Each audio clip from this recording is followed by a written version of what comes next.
नमस्कार दोस्तों, राधे राधे, हरे कृष्णा। चीकोज रेसिपीज में एक बार फिर से आज आपका स्वागत है। तो आप सभी लोग बोल रहे थे कि मैम काफ़ी टाइम से जो गोपाल जी हैं उनके दर्शन नहीं हुए। तो अभी भी मैंने एक कमेंट भी पढ़ा कि मैम लड्डू गोपाल जी के जो दर्शन करवा दीजिए, जब भी वीडियो बनाए गोपाल जी को पास में बिठा लेना। तो जी देखिए, मैंने लड्डू गोपाल जी को पास में बिठा लिया है। आप इनके कर लीजिए दर्शन, क्योंकि काफ़ी दिनों से मैंने इनकी कोई वीडियो भी नहीं बनाई है।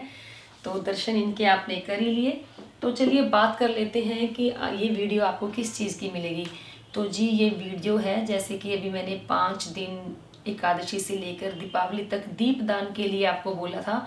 तो उसी के अंदर आप लोगों के काफ़ी सवाल आ गए और मैंने सुबह पोस्ट भी की थी कि मैंने बोला था कि आप लोगों के जो भी सवाल हैं मुझे बता दें, आपको उनका जवाब उसकी वीडियो मिल जाएगी। तो आप लोगों के काफ़ी सवाल आ गए हैं, तो उसी से रिलेटेड उसमें आपके जो भी सवाल है उनके जवाब देने के लिए मैंने सोचा क्यों ना एक छोटी सी वीडियो बना दी जाए। तो ये वीडियो उसी के लिए है।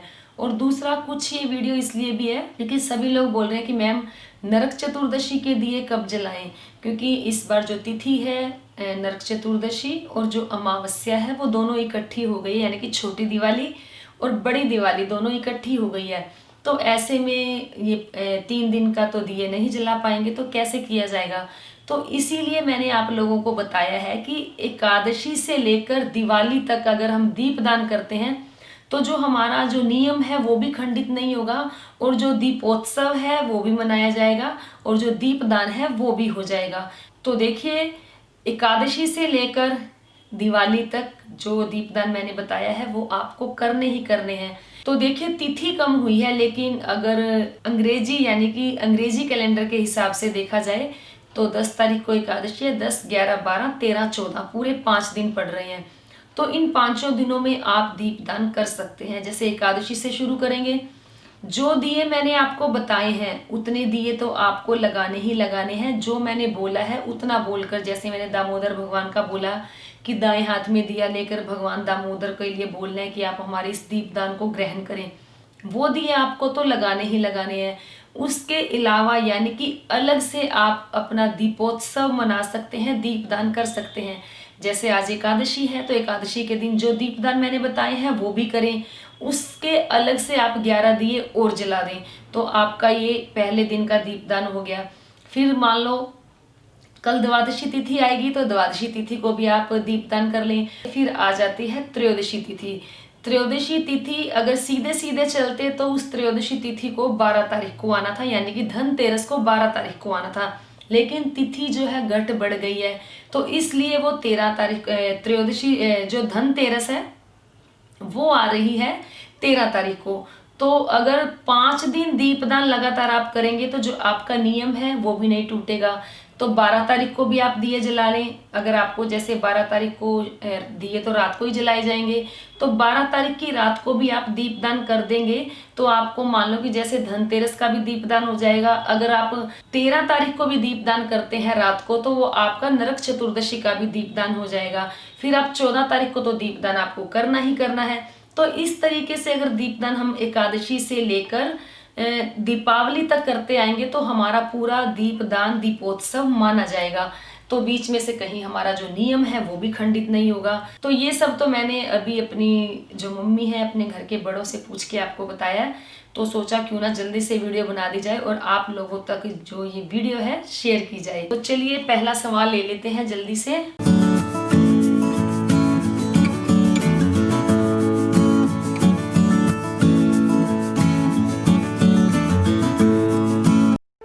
सब्सक्राइब करें चीको रेसिपीज़ को और बेल आइकन को टैप करें मेरी हर वीडियो सबसे पहले देखने के लिए।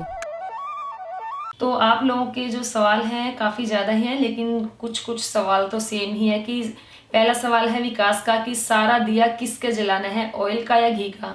तो जी देखिए, जो दिए मैंने बताए हैं, 3 बनाए हैं, 4 बताए हैं, जितने भी मैंने बताए हैं वो आपको घी के ही जलाने हैं। इसके अलावा अगर आपने दीपदान करना है, दीपोत्सव मनाना है, तो 9, 7, 9, 11, 21 जितने दिए जलाने हैं वो आपको तेल के जलाने हैं। फिर सवाल है रीमा का कि मैम टोटल दिए 4 ही जलाने हैं कि 5 और घी के ही जलाने हैं। तो फिर वही सवाल है, दिए आपको घी के ही जलाने हैं, जितने मैंने वीडियो में बताए हैं उतने ही जलाने हैं आपको। फिर सवाल है आकांक्षा डाबरा का कि धनतेरस कब है और कितने दिए जलाने हैं। तो जी धनतेरस की वीडियो आपको जल्दी ही मिल जाएगी और आज ही मिलेगी। फिर सवाल है मैम विदुषी यादव का कि मैम ये दीपदान सुबह करने हैं शाम को। तो जी देखिए, ये सवाल भी काफ़ी लोगों का, जो आपको जो भी दीपदान करना है ये आपको संध्या आरती के समय करना है। फिर सवाल है राधा कृष्णा का कि दीदी 5 दिए देसी घी के ही जलाने हैं और क्या उन दियों को दोबारा यूज़ कर सकते हैं, जला सकते हैं? तो जी नहीं, दिए आपको जितने वीडियो में बताए हैं उतने जलाने हैं। उसके अलावा अगर आप दीप ज़्यादा जलाना चाहते हैं तो वो दिए आपको तेल के जलाने होंगे और एक्स्ट्रा दिए आप जला सकते हैं। लेकिन जो दिए आप पहले दिन जलाएंगे यानी कि एकादशी को जलाएंगे, उसके बाद अगले दिन वो दिए आपको उठाकर कहीं अलग रख देने हैं, फिर आपको नए दिए ही लेने होंगे। फिर सवाल है हरजीत सिंह का कि प्लीज़ टेल कि हम धनवंतरी और कुबेर जी को एक साथ रख सकते हैं? तो जी बिल्कुल, धनतेरस के दिन धनवंतरी जी को और कुबेर जी को एक साथ रख के ही पूजा की जाती है। फिर सवाल है शिखा यादव का, फिर इनका भी वही सवाल है कि 5 दिए ही जलाने हैं, शाम के टाइम ही जलाने हैं क्या? मैं भी करना चाहती हूँ दीपदान, पहली बार करूँगी। तो जी मैं तो यही कहूँगी कि दीपदान हर किसी को ज़रूर करना चाहिए। तो आप भी दीपदान जो कर रहे हैं, जैसा मैंने वीडियो में बताया है वैसे ही दीपदान करें। फिर सवाल है धनतेरस और रूप चौदस कब है? तो देखिए, इसकी वीडियो मैं अपलोड कर ही चुकी हूँ, आपको पता लग ही गया होगा कि धनतेरस और रूप चौदस कब है। फिर सवाल है प्रगति पाराशर का कि क्या धनतेरस के दिन गृह प्रवेश कर सकते हैं? तो जी बिल्कुल, धनतेरस के दिन आप गृह प्रवेश कर सकते हैं, क्योंकि कुछ कुछ त्योहार ऐसे होते हैं जिसे अनबुझ बोला जाता है। आप बिना किसी पंडित के पूछे, बिना कोई मुहूर्त निकलवाए उस दिन आप अपने गृह में प्रवेश कर सकते हैं या कोई मांगलिक कार्य कर सकते हैं। फिर सवाल है बानी नेगी का कि प्लीज़ ये बताएं कि विष्णु लक्ष्मी जी के आगे मंदिर में जाके दिए जला सकते हैं, 5 दिए या 6 दिए? तो जी ये तो बहुत अच्छी बात है। अगर आप एकादशी को या एकादशी से लेकर दीपावली तक या भाई दूज तक अगर आप विष्णु लक्ष्मी के मंदिर में जाकर दिए जलाते हैं, ये बहुत ही शुभदायी होता है, फलदायी होता है। लेकिन आपने पूछा कि 5 दिए जलाएं या 6, तो जी देखिए 5, 7, 9, 11, 21 इस संख्या में दिए जलाए जाते हैं। फिर सवाल है प्रियांशु का कि राधे राधे दीदी जी, हम फ्लैट में रहते हैं तो पितरों का दिया कहाँ पर जलाएं? तो जी मैंने बताया ही है कि अगर आपको पितरों का दिया जलाना है, घर में जैसे छत नहीं है या आप फ्लैट में रहते हैं, तो पितरों का दिया आप मंदिर में ही जला हुआ छोड़ सकते हैं और वहीं पर आप हाथ जोड़कर प्रार्थना कर सकते हैं कि ये जो मैंने दीपदान किया है ये मैंने अपने पितरों को किया है, तो जो पितर है इसे स्वीकार करें। फिर सवाल है कि अर्पिता मंडल का कि मैम कैम्फर का दिया कैसे जलाएंगे, कैम्फर तो क्विकली फिनिश हो जाता है। तो जी बिल्कुल, कईयों के यही सवाल आए हैं कि जो कपूर का दिया जलाना है या कपूर ऐसे ही रखना है। तो जी कपूर का दिया आपको अलग से दिया लेना है, उसके अंदर कपूर रखना है, फिर कपूर को जला देना है। तो कपूर का दिया जलाने का मतलब यही होता है कि कपूर को जलाया जाता है। ठीक है, वो जल्दी खत्म हो जाएगा तो कोई बात नहीं, लेकिन वो कपूर का दिया आपका माना जाएगा। फिर सवाल है नंदू गोपाल का कि दिए घी के ही जलाने हैं या ऑयल के? तो देखिए ये सवाल सभी के हैं, तो मैंने सबको ही बताया कि दिए आपको घी के ही जलाने हैं, देसी घी के ही जलाने हैं। इसके जो दिए मैंने बताए हैं, इसके अलावा अगर दिए जलाते हैं तो वो आप तेल के जला सकते हैं। फिर सवाल है स्टाइल का कि मैं लक्ष्मी गणेश जी की मूर्ति मंगवाई थी मगर वो दिवाली से 5 दिन पहले नहीं आ पाई, एकादशी को यानी कल वाले दिन आएगी, तो हम लोग प्रतिष्ठा कैसे करेंगे? हम लोग 5 दिन की करना चाहते हैं, तो अब कैसे करना है? तो जी देखिए 5 दिन की नहीं कर पाएंगे तो जैसे आज गोधूली वेला में आप शुरू कर सकते हैं। एकादशी का दिन जो होता है वो बहुत ही शुभ माना जाता है और वैसे भी कार्तिक की एकादशी तो वो बहुत ही शुभ है। तो जैसे आज ही एकादशी है, वीडियो आपको जल्दी ही मिल जाएगी। शाम को जब गोधूली वेला होती है यानी कि 6 और 7 बजे के बीच में आप अपनी जो प्राण प्रतिष्ठा है वो शुरू कर सकते हैं। तो उससे पहले आपको करना क्या होगा कि प्राण प्रतिष्ठा शुरू करने से पहले आपको स्नान वगैरह करके फिर आपको ये जो प्रक्रिया है शुरू करनी होगी। फिर सवाल है अनुराधा का कि कपूर का दिया मतलब रोज जो दिया जलाते हैं उसी में कपूर डाल देना है? जी नहीं, कपूर का दिया आपको अलग से दिया लेना है, उसके अंदर कपूर डालना है, फिर उस कपूर को आपको जलाना है। फिर सवाल है अनीता श्रीवास्तव का कि मेरी दूर सास की डेथ हुई है तो पूजा नहीं हो रही है, लेकिन क्या आसमान के नीचे या किसी पेड़ पर दीपदान कर सकते हैं, कृपया बताएं। तो जी आप दीपदान कर सकते हैं, जैसे आपके दूर की सास आपने बोला है, तो कोई भी त्योहार है, त्योहार नहीं छोड़ना चाहिए, तो दीपदान आप कर सकते हैं। फिर सवाल है कोमल शर्मा का कि मेन गेट पर जो दिया जलाना है वो देसी घी का ही जलाना है। तो जी बिल्कुल, मेन गेट पर जो लक्ष्मी जी के लिए दिया जलाया जाता है, उनके स्वागत के लिए जो दिया जलाया जाता है वो देसी घी का ही जलाया जाएगा। फिर सवाल है दादी पोती का कि कपूर के दिया में बाती डालनी है, खाली कपूर जलाना है। तो जी कपूर के दिया में आपको बाती नहीं डालनी है, आपको खाली दिया ही जलाना है। फिर सवाल है मानसी भसीन का कि ब्रह्म मुहूर्त में दीपदान करें या शाम को। तो जी बिल्कुल, आपको शाम को ही दीपदान करना है, ब्रह्म मुहूर्त में आपको नहीं करना है। छोटी दिवाली को और बड़ी दिवाली को आप जो दीपदान है वो ब्रह्म मुहूर्त में कर सकते हैं। फिर सवाल है सुजल लक्ष्मण का कि जो हम दरवाजे पर दिया लगाते हैं उसका मुंह किस तरफ रखें।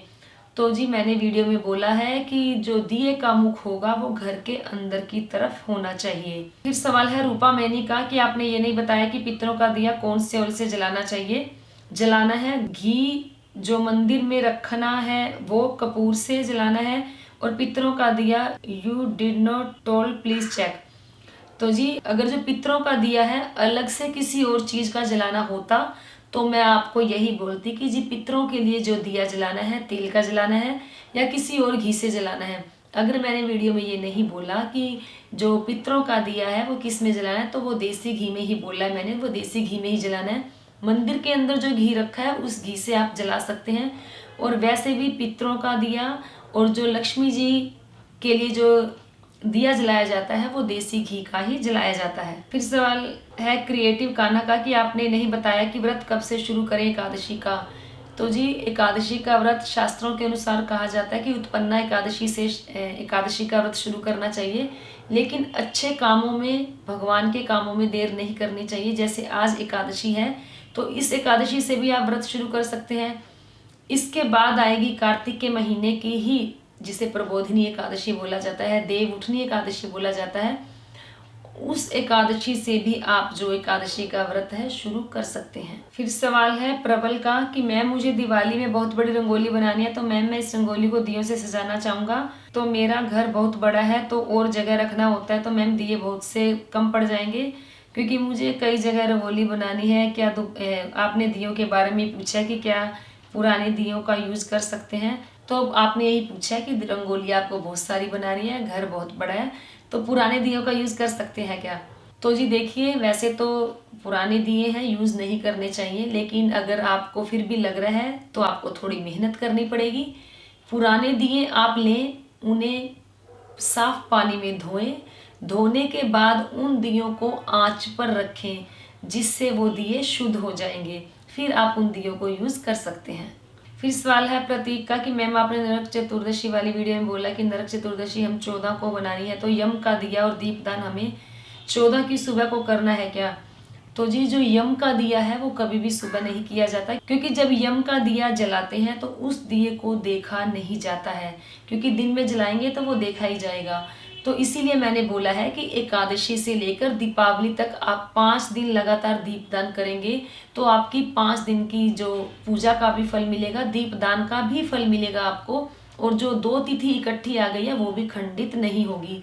बाकी रही यम का दिया जलाने वाली बात, तो वो दिवाली के दिन यानी कि 14 तारीख को ही जलाया जाएगा। तो उस दिन भी आपको दिया ऐसा नहीं कि 2 जलाने हैं यम के दिए, उस दिन आपको यम का दिया जो 1 ही जलाना है।